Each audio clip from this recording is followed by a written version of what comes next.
So, may mga hindi masayang mga pangyayari, pero marami naman yung mga masasayang pangyayari na nangyayari sa ating buhay at saka dun sa ating simbahan.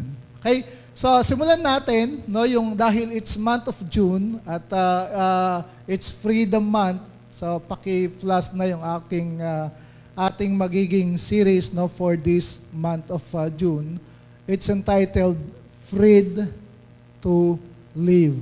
Pinalaya para, Tagalog, pinalaya para tayo ay mabuhay. No? So, aside dun sa sineselebrate natin yung Independence Day, but of course, meron din tayong tinatawag na spiritual liberation. No? Tayo ay mga pinalaya at alam naman natin kung saan tayo pinalaya. We have been freed from the obvious. Ano yung saan tayo pinalaya? Pinalaya tayo sa kasalanan. Okay? Pinalaya tayo sa sakit, sa karamdaman. Pinalaya tayo saan pa? Kay Satanas, no, the devil. Pinalaya tayo dun sa yung tinatawag na second death.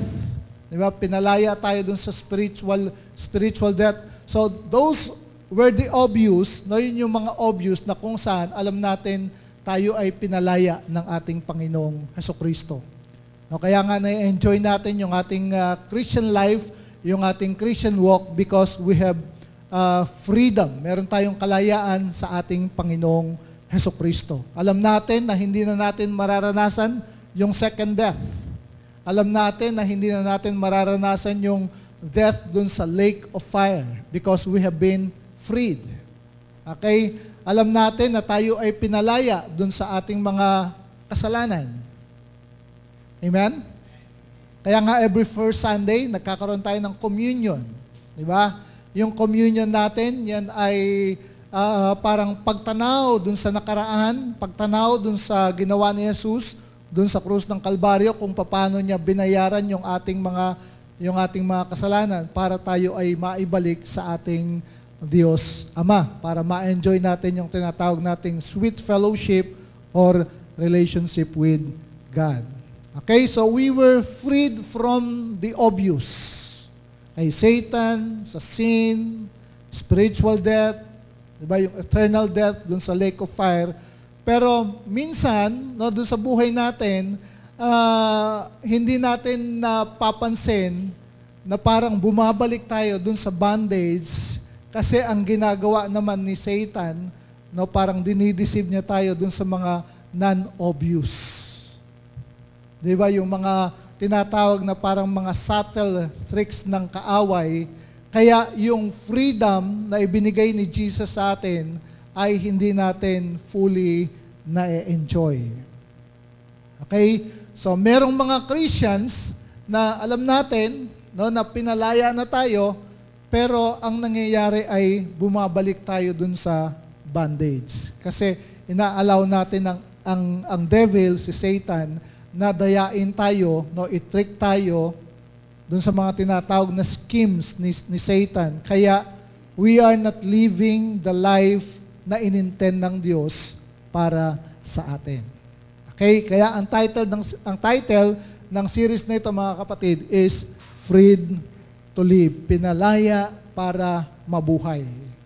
Anong klaseng buhay? Yung buhay na gusto ng Panginoon para sa atin.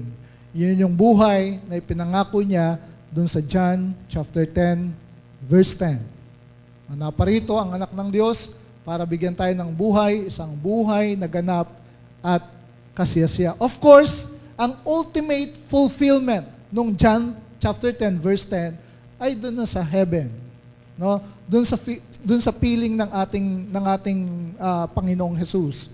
Pero hindi yun nangangahulugan na mag-aantay pa tayong mamatay, 'di ba? At makarating sa langit bago maranasan yung buhay na gusto ng Panginoon para sa atin. We can have a taste of heaven on earth.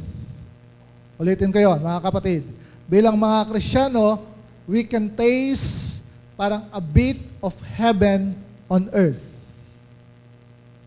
Kaya nga, sabi ni Jesus dun sa Lord's Prayer, when you pray, manalangin kayo ng ganito, Thy Kingdom come, thy will be done on, saan? Earth.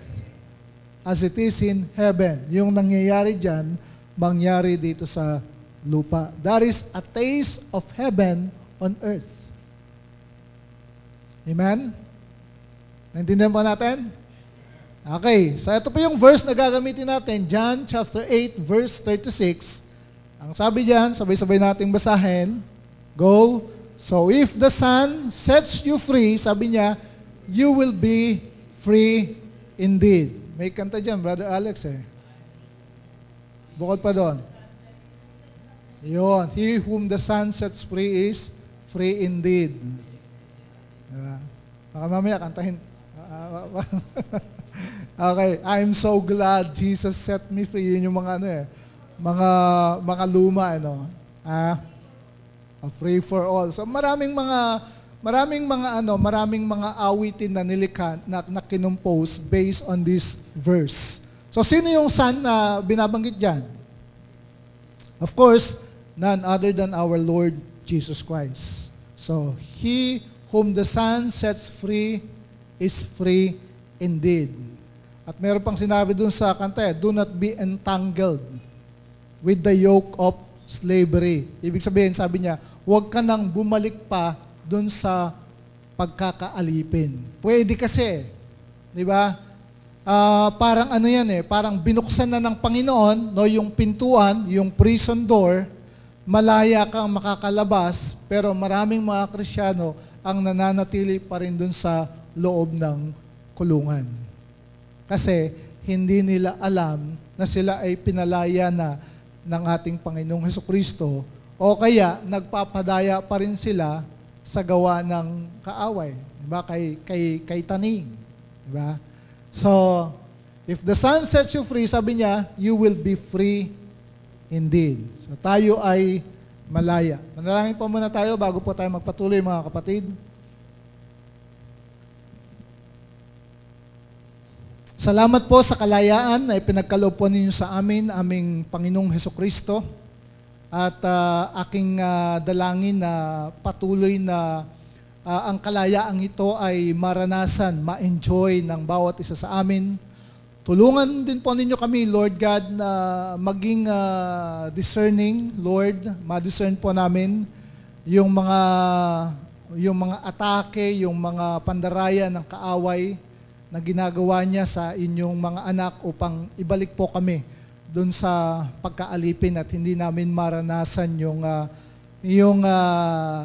kalayaan, hindi po namin maranasan yung buhay na gusto po ninyo para sa amin. Salamat, Banal na Espiritu, sa oras na ito na kami ay patuloy na sasamahan po ninyo sa aming pag-aaral ng inyong salita. Salamat po sa inyong papuri sa pangalan ni Jesus. Amen and amen.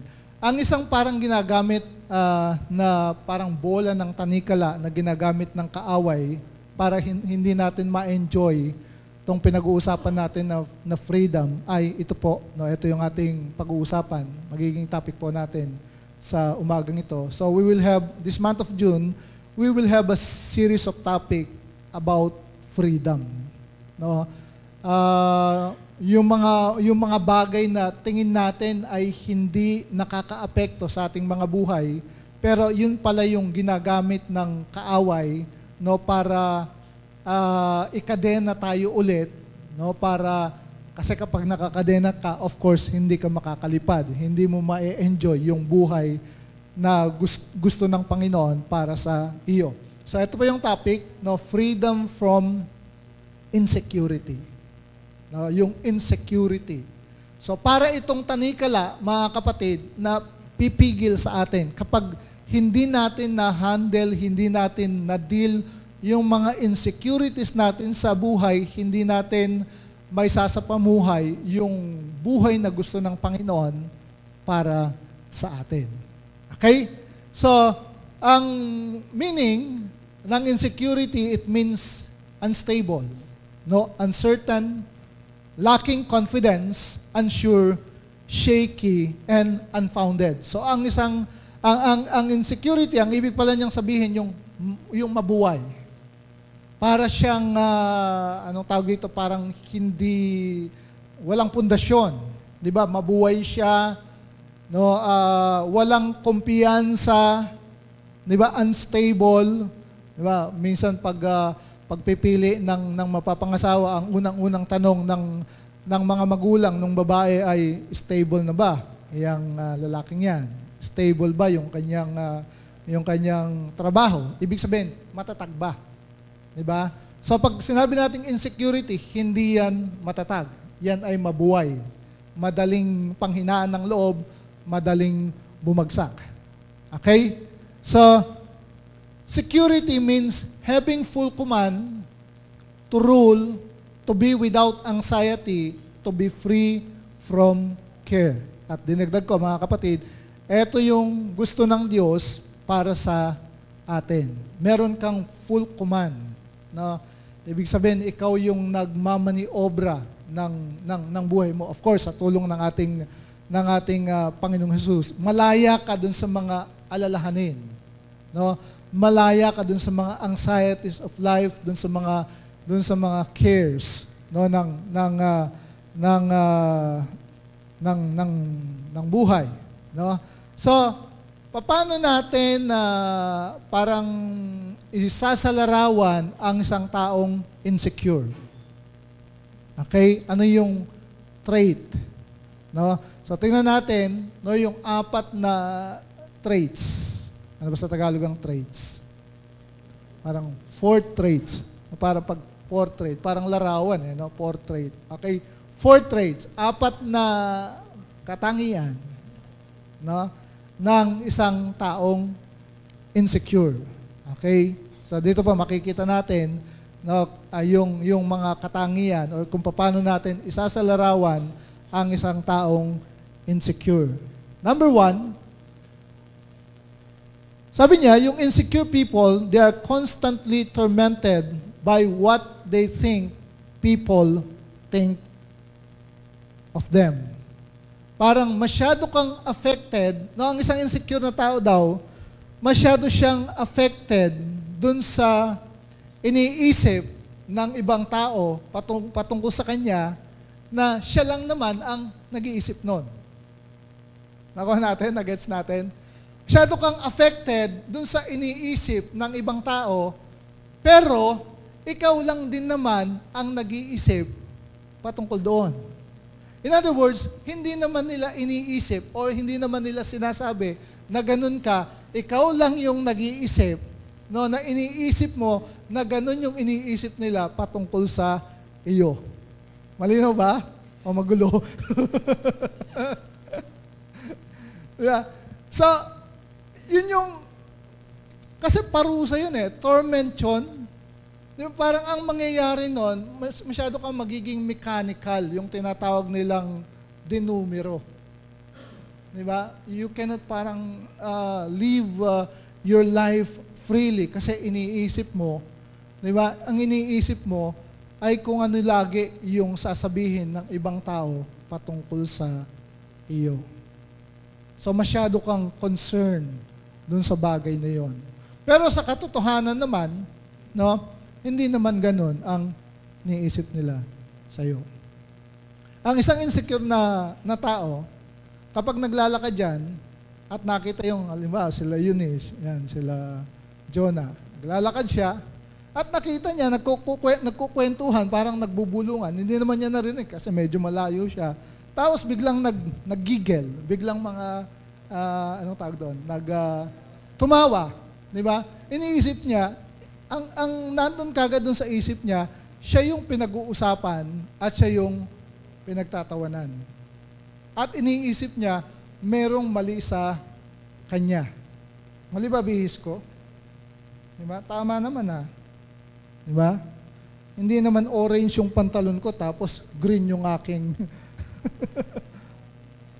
May dumi ba ako sa mukha? Baka may tagyawat ako na namamaga. Diba? So, ganun ang iniisip. No? Ang iniisip niya kagad is negative. Nakuha natin? Nagets natin? So kapag ganun ka, mga kapatid, may tendency na insecure ka. Di ba? At kapag merong insecurity sa buhay, mga kapatid, hindi ka makakabuelo eh. Di ba? Yung diskarte mo, laging ano yan eh, sasablay. So, ganun ang mangyayari.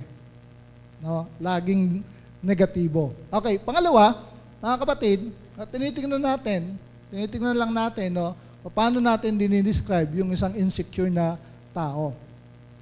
Pangalawa, yung insecure people, they are quick to accept negative thoughts about themselves.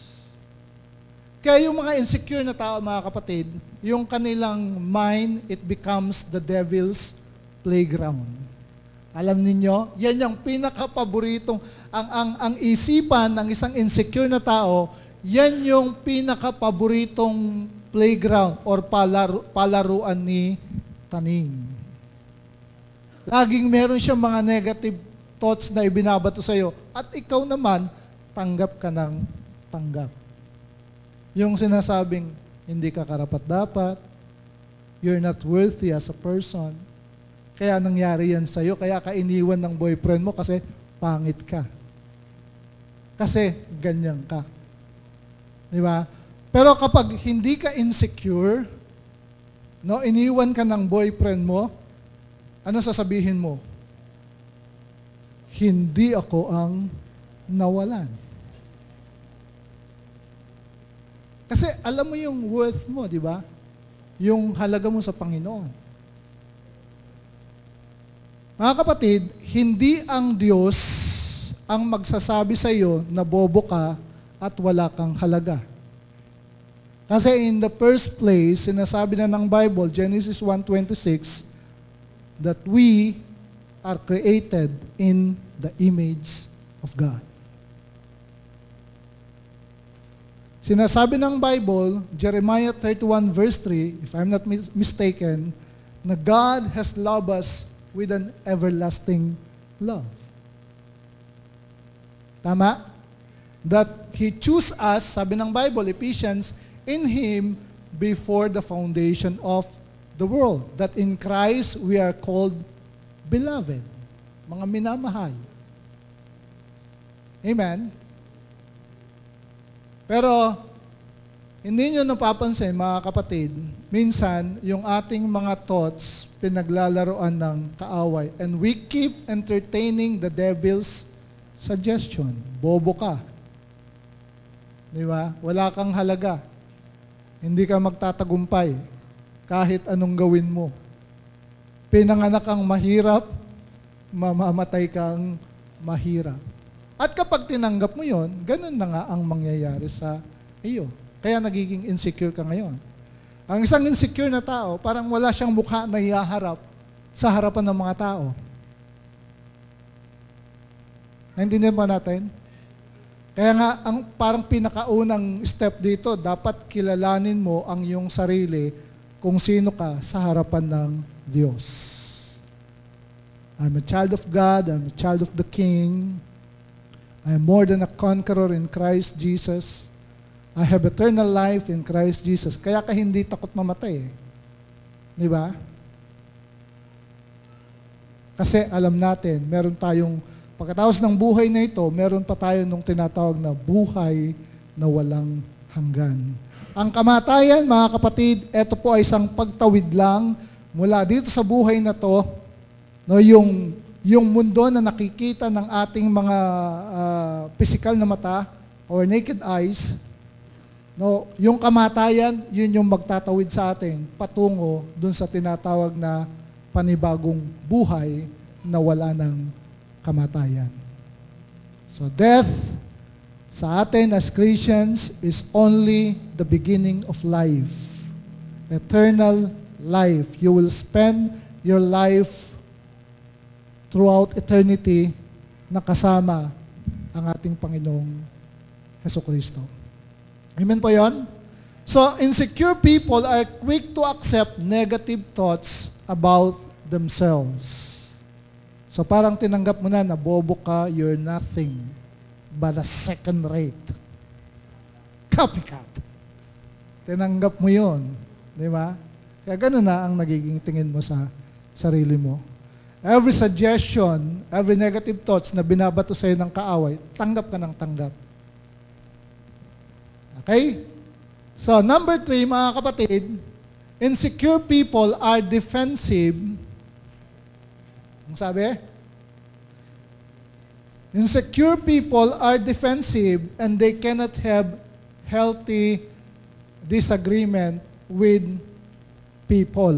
Now, parang, anong tawag dito?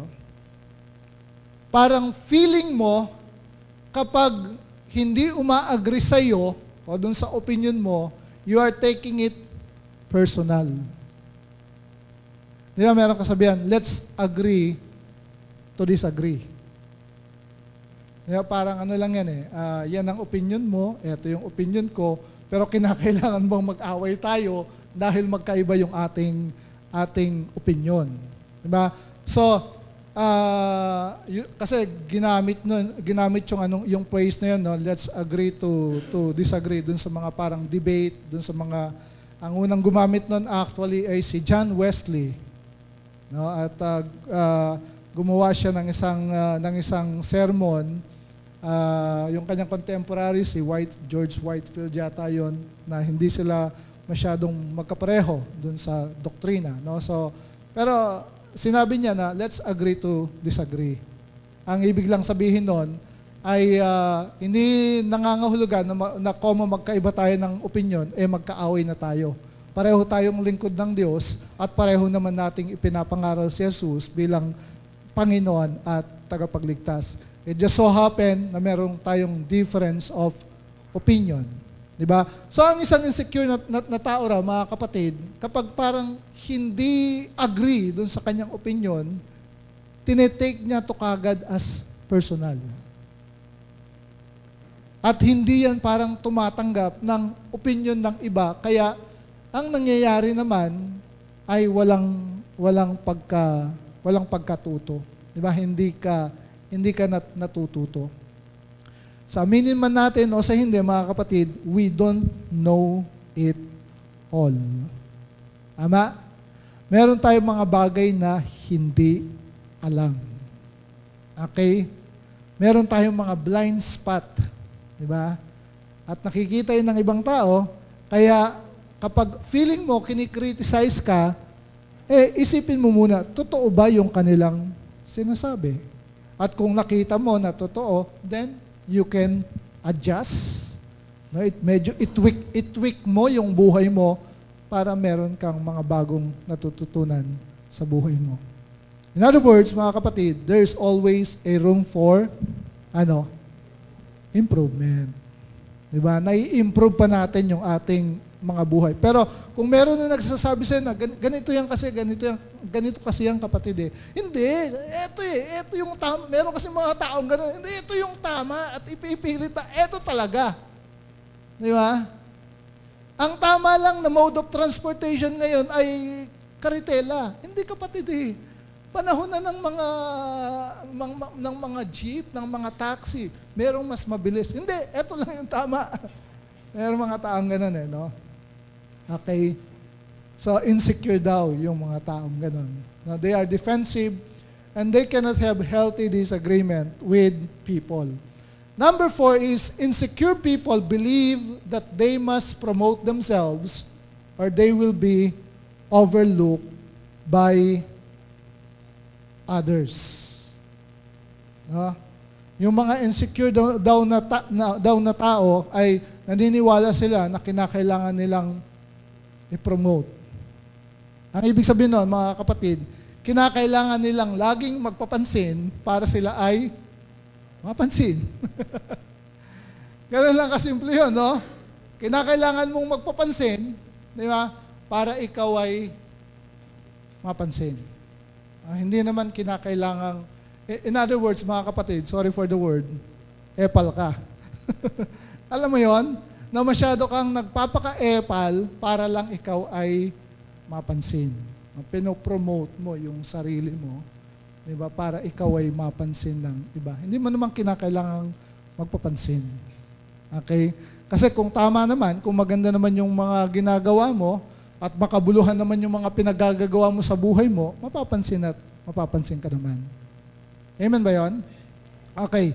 So, they believe that they must promote themselves or they will be overlooked by others. Okay? So, yun po yung mga traits, no? 4 na katangian or pagsasalarawan dun sa isang taong insecure. So, paano natin i-handle or paano natin i-deal yung ating mga insecurities? Mga nagiging, dapat hindi kasi tayo mag-stay dito eh. No? As Christians, kaya nga pinag-uusapan natin, freedom dun sa ating mga insecurities.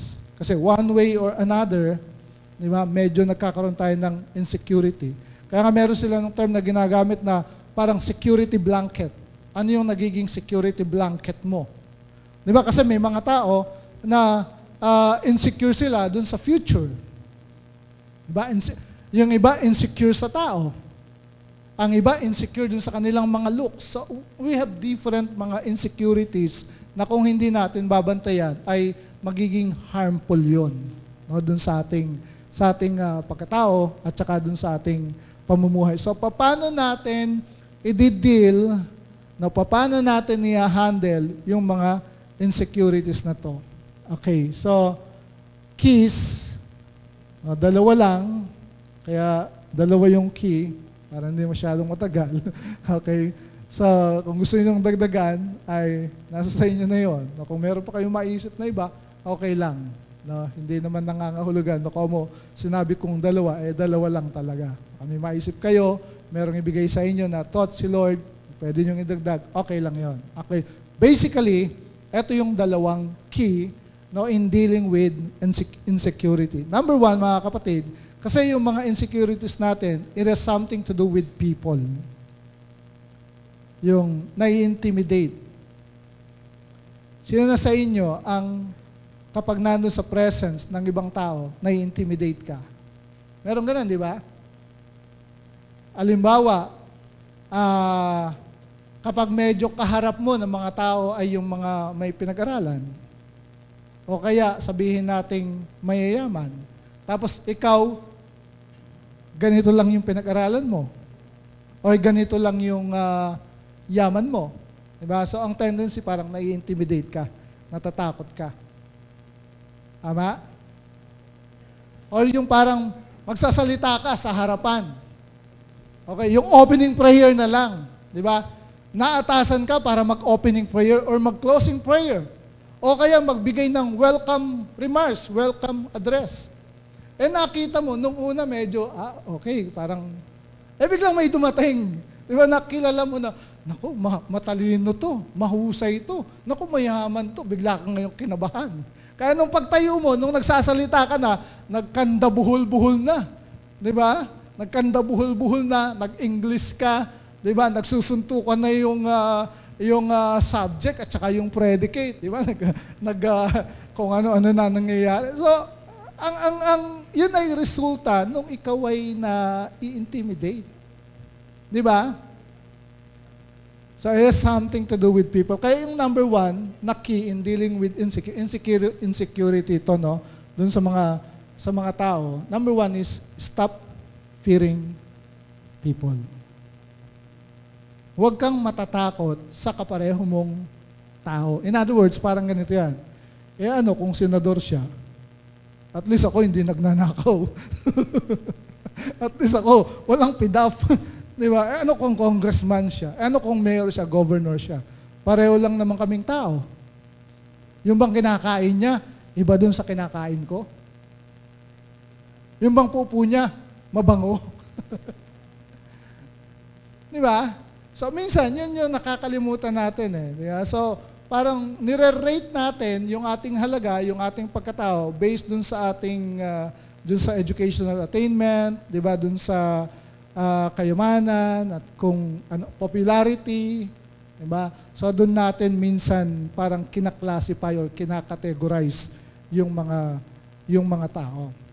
So stop fearing people. Sabi ng Proverbs 29 verse 25, sabay-sabay nating basahin. Brings snare. Pag sinabi mong snare, di ba, yung bata pa ako, naranasan ko yung parang Maglalagay ka ng snare dun sa may mga daga. Maglalagay ka ng parang trap. Ano tawag doon? Bitag. Diba? So, ganun niya inihalimbawa yung fear of man. Para kang naglalagay ng bitag. Siyempre, hindi ka makakadiskarte ng tama. Lagi kang na-intimidate. Diba? Eto na, magkakaroon ka na ng trabaho. Nung malaman mo, merong interview, hindi ka na nagpunta. Kada merong interview, hindi ka nagpupunta. Kasi natatakot ka, na-intimidate ka. Diba? Eto, meron kang opportunity na mag-abroad. Diba? Tapos, kukuha ka ng visa, kailangan mong kausapin yung ano. Naku, baka English na ako nito. Baka kung anong tanong sa akin ito, hindi ko So, it's a snare. Nagiging nagiging form of stoppage. Diba? Para hindi natin maranasan yung buhay na ninanais ng Panginoon para sa atin. Amen ba yun, mga kapatid? So the fear of man, sabi niya, brings a snare, but he who trusts in the Lord will be exalted. Sabi niya, magtiwala ka lang sa Panginoon. Diba? Meron dito mga testimony na sa mga interviews, diba, na ang sabi nila, nag-trust lang ako sa Panginoon. Normal lang naman yung kabahan ka eh. Diba? Normal lang yun eh. Magkahalo kasing excitement yun at saka parang kinakabahan ka. Diba? Pero kapag sinabi mong, Lord, ini-entrust ko to sa iyo. By faith, makukuha ko tong job na to. By faith, papasa ako sa interview. Kapag nagsalita ako, bibigyan mo ko ng malinaw na pag-iisip. At nakakaraos. Kaya paglabas mo nung pinto nung office ng interviewer, yes! Gumaganon ka, di ba? Yes! Got it! Amen? Pero kung hindi ka nagpunta, na-intimidate ka, wala kang trabaho. Tambay sa kanto. Tambay pogi. Okay? So, isa pang verse, Isaiah 51 verse 12, sabi niya, even I am he who comforts you. Who are you, sabi niya, that you are afraid of man who dies? Bakit ka matatakot, sabi niya, dun sa kapwa mo, kapareho mong tao, na namamatay, sabi niya, and the Son of Man who is made like grass. Sabi nga ng Bible, the grass withers, diba? The flower fadeth, but he who abides in the Lord, in the will of God, will remain forever. 1 Peter. Mananatili siya na sumusunod o nagtitiwala sa Panginoon ay mananatili magpakailanman. So, hindi kailangang matakot sa kapwa mo tao. Amen? And to quote, kilala nyo si Eleanor? Kapitbahay nyo, Eleanor Roosevelt, asawa ni Franklin Delano Roosevelt. Sabi niya, to quote, mga kapatid, no one, anong sabi niya? No one can make you feel, inferior without your consent. Ibig sabihin, hindi ka pwedeng hamakin or tapakan ng kahit sino man kung hindi mo yon pahihintulutan. Tama? Nasa sa'yo yun eh. Diba? Kaya ka siguro binubuli, kaya ka hinahamak, it's because you are allowing these people kasi minsan, kaya ang tingin sa atin ng iba is inferior, it's because unang-una, ikaw ang tumitingin sa sarili mo na inferior. Sabi nga nung message ni Brother Dong, last Sunday, kahit wala ako dito, pero pinakikinggan ko yon dun sa ating page. Diba? What the mind conceive, the body will achieve. You are what you think you are. At kung paano mo tinitignan ang iyong sarili, ganun ka tatratuhin ng ibang tao. Tama ba? Amen ba yun, mga kapatid? So unang-una doon, mga kapatid, yung ating pagtanaw sa ating mga sarili kung paano tayo tinatanaw or tinitignan ng Panginoon. We are so precious in the sight of God na napakahalaga natin sa Panginoon na ang ipinambayad sa atin ay yung dugo ng kanyang kaisa-isang anak. Kung hindi tayo precious, in fact, di ba, sa Psalms may mga mababasa tayo na tayo yung apple of God's eyes. Amen? Ibig sabihin, we're so important. Napaka-importante natin sa Panginoon. To the point na dahil dun sa napakahalaga natin sa Kanya, na wala tayo, diba? Ang ginawa niya, He sent His Son, only begotten Son, Jesus Christ, para mamatay in behalf natin. Ganon tayo kahalaga sa Panginoon. Parang sabi niya, I have loved you with an everlasting love. Ang pag-ibig ko sa iyo, ibig sabihin nun, sinasabi ng Lord, ang pag-ibig ko sa iyo, hindi magmamaliw. Hindi yan magbabago. Amen? Walang makakapagpabago dun sa pag-ibig ng Panginoon sa atin. Kaya sabi ng Bible, even while we were sinners, Christ, died for us. Sinners pa lang tayo nun, ha? Enemies of God. But now, we are friends of God. I am a friend of God. Ayun ang kinakanta natin yan. I am a friend of God. Dati, mga enemies tayo. Pero while we were still enemies, unreconciled sa Diyos, minahal na niya tayo. So dapat nating makita at dapat nating maintindihan yon. So tama itong si Roosevelt, si Eleanor. No one or nobody can make you feel inferior without your consent. Kung hindi mo i-allow yan, di ba, naapak-apakan ka, di ba, mura-murahin ka, tingin sa'yo basura, okay, kung hindi mo yan i-allow, hindi yan mangyayari. So that's number one. No, dun sa handling insecurity, do not fear people. Huwag kang matatakot sa tao. Pangalawang insecurity natin, it has something to do with the future. Gusto ba ninyo makita kung ano yung future ninyo? Gusto ninyo makita kung ano yung future ninyo? Read Revelation chapter 21 at saka 22. Yun na yung future natin ultimate yun At the end of the day, parang sinasabi doon, Satan was defeated. The devil was defeated. Di ba? Merong new heaven, merong new earth. Sabi ng Bible, lahat ng sorrow, kapanglawan, lahat ng pagtangis, lahat ng hirap, nawala, tinanggal na lahat. Wala nang brown out dahil ang nagsisilbing liwanag ay ang ating Panginoong Jesucristo. Parang sabi doon, meron yung tree of life, iba't ibang 12 kinds yata, 12 uri ng prutas ang bunga. Saan ka makakakita nun? Isang puno, di ba? Merong 12 klase ng prutas at kapag kinain mo, sabi niya, eto na yung parang healing for the nation. Kaya nga merong eternal life. Wala nang sakit, wala nang karamdaman. So, yun yung eternal future natin. Okay? Ang problema na lang natin, iniisip natin, ay yung sa ngayon. So, pangalawa, second key in dealing with insecurity is stop fearing the future. Sabi nung kanta, and because He lives, I can face tomorrow. Because He lives, all fear is gone. And because I know, yes I know, He holds the future. Ano pa?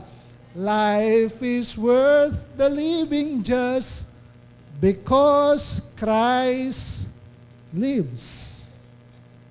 Amen? Maganda ba, boses ko? Stop fearing the future. Baka sabihin ni Brother Alex, basta mag-worship leader ka na. Brad, hindi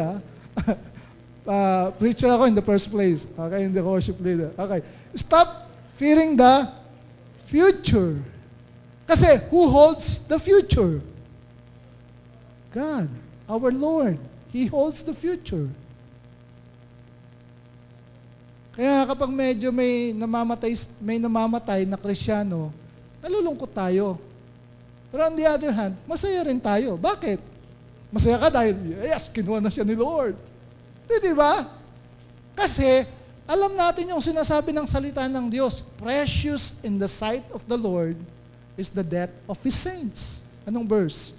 Hindi ko maano yung eksaktong verse, but it's in Psalm. Precious in the sight of the Lord, sabi niya, is the death of His saints. Sino yung mga saints? Tayo. Mga mananampalataya. Sabi ni Paul, for me, to live is Christ and to die is gain. Yun yung ating kumpiyansa. Kaya nga hindi tayo takot sa future. Yun ang ating kaluluwa, di ba, yung ang magiging buhay natin sa hinaharap, pinagkatiwala natin sa kamay ng Diyos. Bakit hindi mo may pagkakatiwala sa Kanya yung pananalapi mo, di ba, yung kinabukasan mo, yung sinasabi mong future mo, yung magiging asawa mo, di ba? Ano kung hindi ka bigyan ng asawa ni Lord? Okay lang. Kesa naman sa magkaasawa ka, adik, basagulero, lasenggo, lalakero, babaero. Tapos magkakaroon ka ng problema, ang dami kayang galit kay Nicole.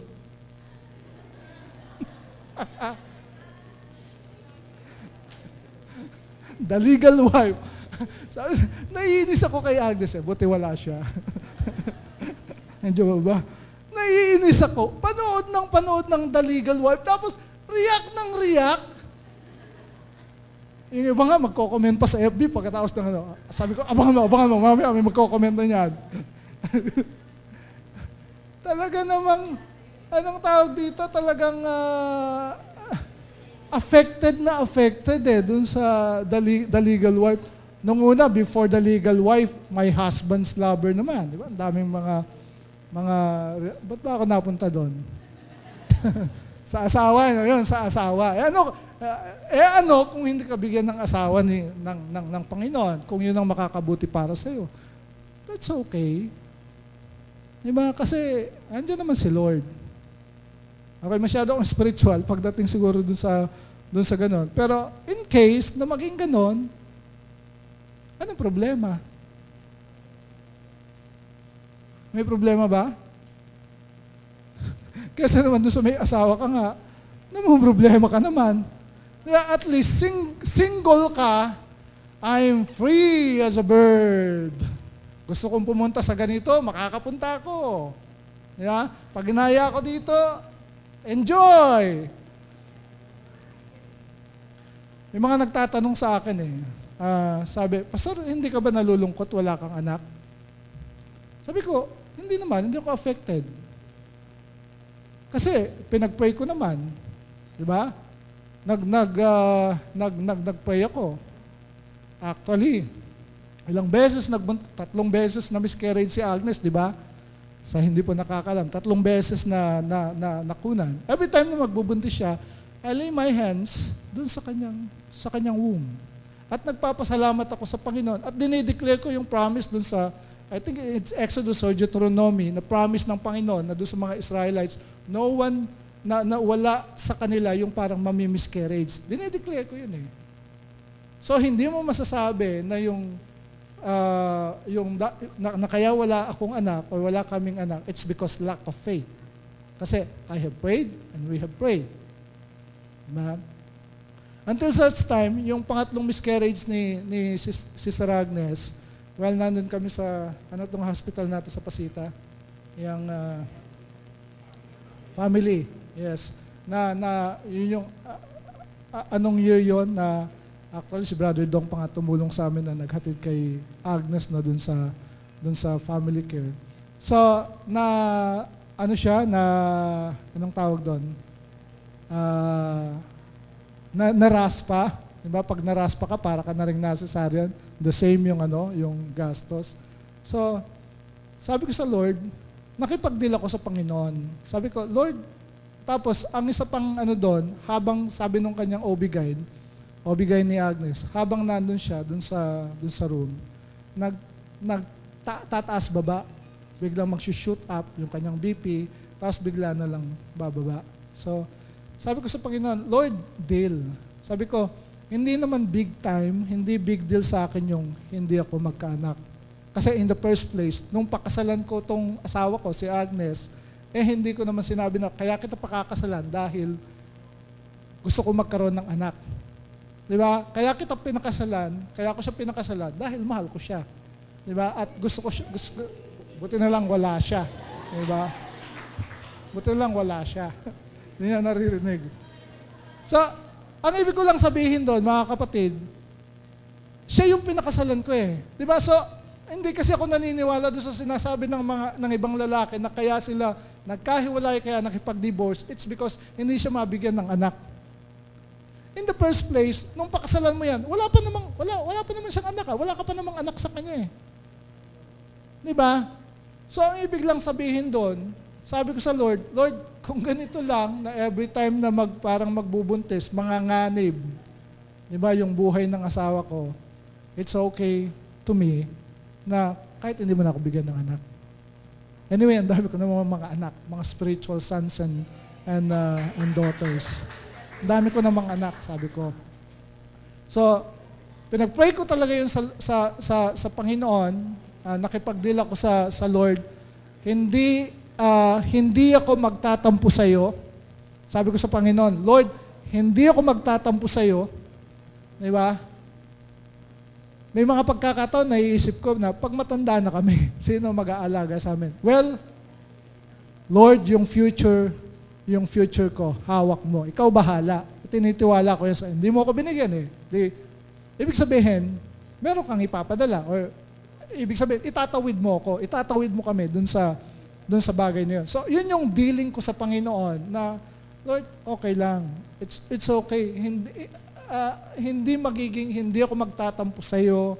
Hindi ako maghihinanakit sa iyo na, hindi ko sinabi sa kanya na, Lord, pag hindi mo ako binigyan ng anak, hindi na ako magpapastor at hindi na ako maglilingkod sa iyo. In the first place, sinong mawawalan? Diba? Diyos siya eh. Diba, magtatampo ako sa kanya, hindi naman siya yung mawawalan eh. Ako ang mawawalan. Kaya nga sabi nung nandun si Jesus at saka sila Peter, yung mga disciples na may mga sinasabi ng mga mabibigat na pananalita si Jesus, may mga umatras na eh, hindi na nagpatuloy eh. Tapos sabi ni Jesus kay Peter, kayo ba ay aalis din? Iiwan din ba ninyo ako? Why si Peter? Sabi niya, Panginoon, saan pa kami pupunta? Nasa sayo ang buhay, ang mga salita na nagbibigay buhay. Ibig sabihin, na-realize ni Peter, nalaman ni Peter, Panginoon, ikaw ang buhay ko. At kung hihiwalay ako sa iyo, wala na akong buhay. Amen? So God holds the future. Hawak niya yung ating bukas, hawak niya yung ating kinabukasan.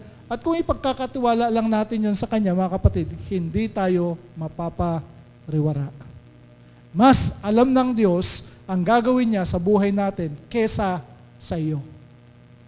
Okay? Mas alam niya kung ano yung dapat gawin sa buhay mo kasi siya yung may likha niyan, siya yung nagbigay niyan. Mas matalino siya kaysa sa iyo. So, all we need to do, mga kapatid, is to submit our future to God. Kaya nga sabi niya,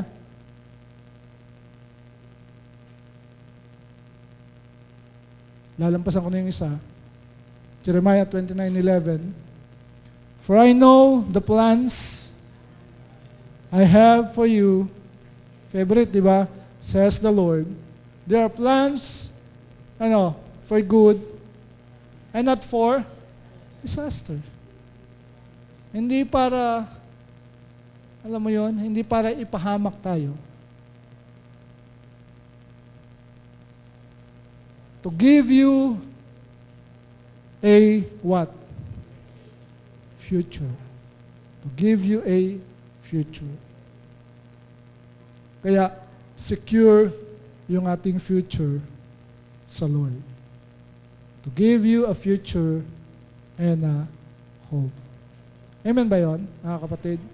So do not fear the future. Bahagi yan ng ating buhay, bahagi yan ng ating journey dito sa lupa, pero ang ending natin, alam natin, in the presence of God. No? Part yan ng ating journey. So, ngayon, habang nandito tayo, ito gawin na lang natin.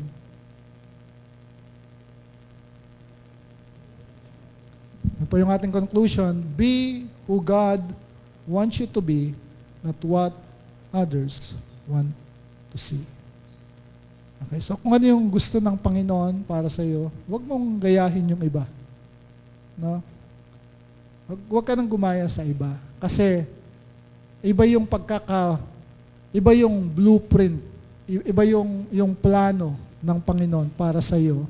It's very unique. No, kaya nga tayo ay mga unique individuals at bawat isa sa atin merong ninanais ang Panginoon at meron siyang pinaplano para sa bawat isa sa atin. All we need to do is trust the Lord, enjoy His freedom, enjoy yung freedom na ibinigay niya sa atin, and live life the way God wants it to be. Kung ano yung gusto ng Panginoon na gawin para sa ating buhay. So tayo po'y manalangin. Salamat po aming Diyos. Salamat po sa inyong kabutihan sa amin. Salamat po na pinapalaya po ninyo kami hindi lamang dun sa mga bagay na inaakala namin na yun na, kundi pinapalaya din po ninyo kami dun sa mga maliliit na bagay na ginagawang tool, ginagawang weapon, ginagawang instrumento ng kaaway para i-deceive po kami. At ang nagiging resulta, hindi po namin talaga na isa sa pamuhay yung buhay na talagang ninanais po ninyo para sa amin, yung buhay na sinabi po ninyo sa John chapter 10 verse 10, yung successful life, yung buhay na malaya dun sa mga anxieties, dun sa mga cares, Lord. Salamat po. Mahal po ninyo kami at patuloy po ninyong ibinibigay sa amin ng inyong salita. Patuloy na kayo po yung nagmamotivate sa amin, nag-encourage sa amin. Gumagamit lamang po kayo ng mga tao. Gumagamit po kayo ng inyong mga lingkod. Gumagamit po kayo ng mga taong nagpapagamit sa inyo upang patuloy po kaming paalalahanan, bigyan ng lakas ng loob at para yung aming pananampalataya ay mas lalo pang tumibay, Panginoong Diyos. Salamat po na na-enjoy po namin yung freedom na ipinagkaloob po ninyo sa amin at nais po ninyo na patuloy na lumakad po kami sa kalayaang yon, Panginoon. Salamat na meron po kayong magandang plano para sa bawat isa sa amin at dalangin ko po na lahat ng nakarinig ng mensaheng ito ay matutong sumunod, umayon, i-pattern yung kanilang buhay ayon dun sa kalooban po ninyong yon para sa bawat isa sa amin. Salamat po sa inyong papuri sa pangalan ni Jesus. Amen and Amen. Okay, so palakpakan po natin ang Panginoon.